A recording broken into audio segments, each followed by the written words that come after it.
Hi guys, Abbott's Wood, a Billericay boy on the stump, Wood, WOULD, consider this. Possibly the last time I'll be using my iPhone to record anything, but just setting out my stall, I've decided that really I'm going to have to rely on you guys to help me out here because I don't know what I'm doing. I don't know what I'm doing in terms of the process of making a vlog, how to do what I want to do is have references appear as I make like comments about an individual. I'd like to see their video appear somewhere,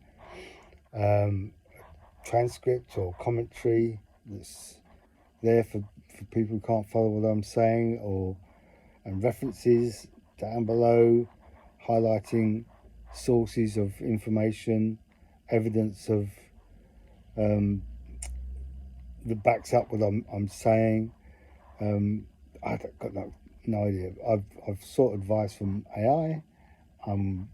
Talked to friends and family and colleagues about it, but it's a bit of a nightmare. But I'm going to go for it. Okay, so this is the point. I need your help. But more than that, I need help with the content. I'm going to be developing some arguments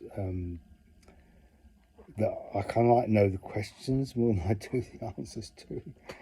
And hopefully in the course of the series, talking to people, listening to what you've got to say, we'll get closer to an understanding, a common understanding of some of the key issues of the day, because I'm very ambitious here. I recognise that, and all the advice and guidance I've seen so far has told me to keep away from big picture stuff and to focus on specific bite-sized chunks of information.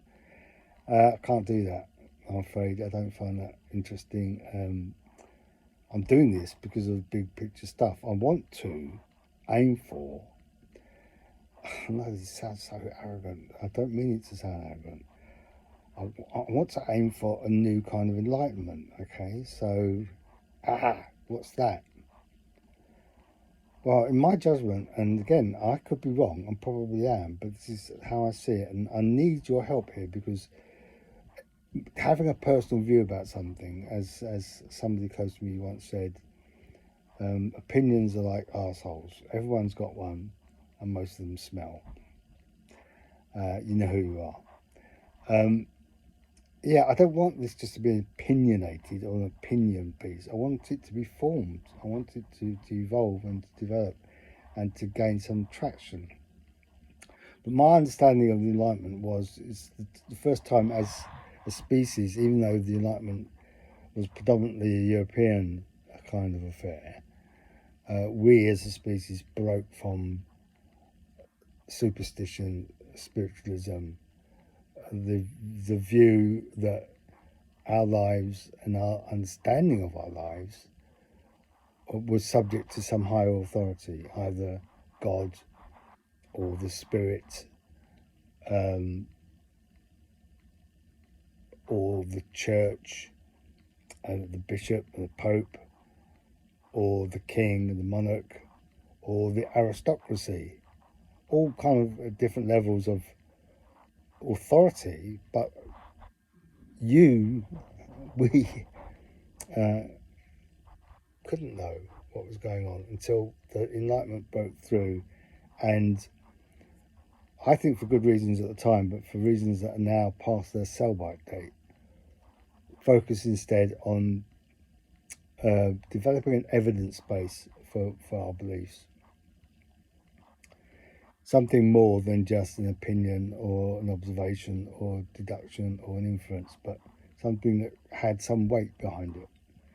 And this came out of the kind of like movement towards empiricism and towards the establishment of the scientific method.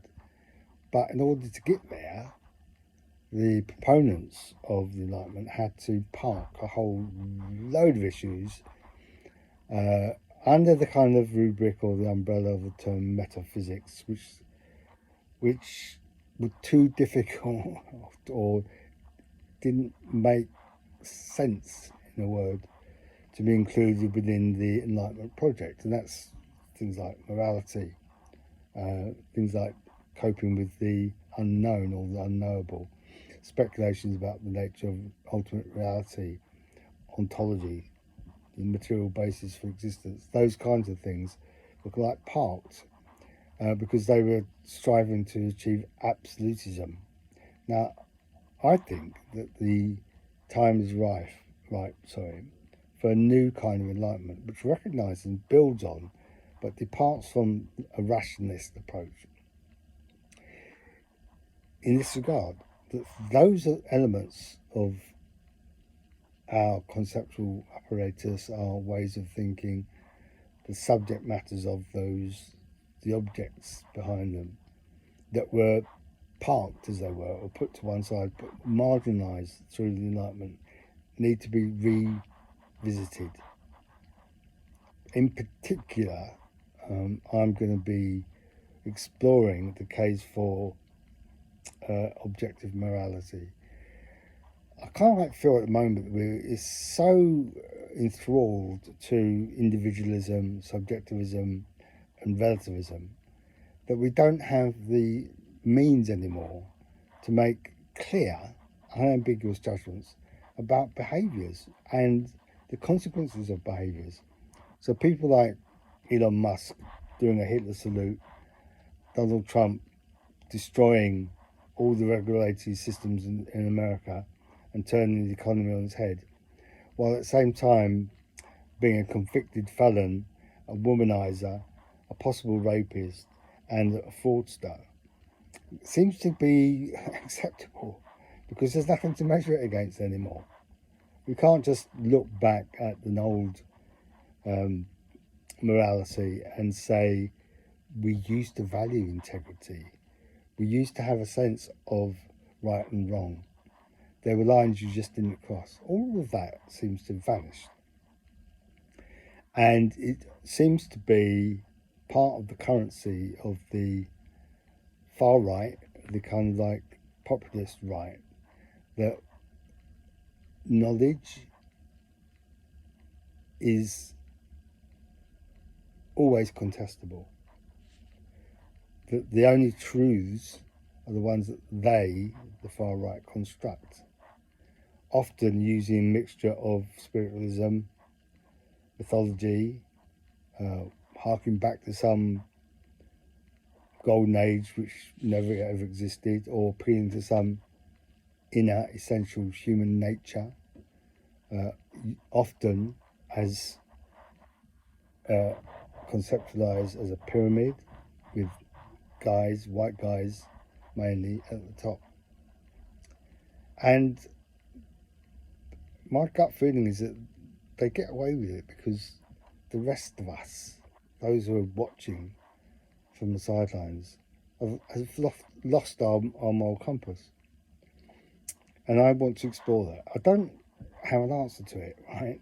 I kind of have a gut feeling and an intuition that revisiting some of the issues that were parked by the Enlightenment might bring us into a much more real and potentially fruitful discourse and ultimately a conclusion.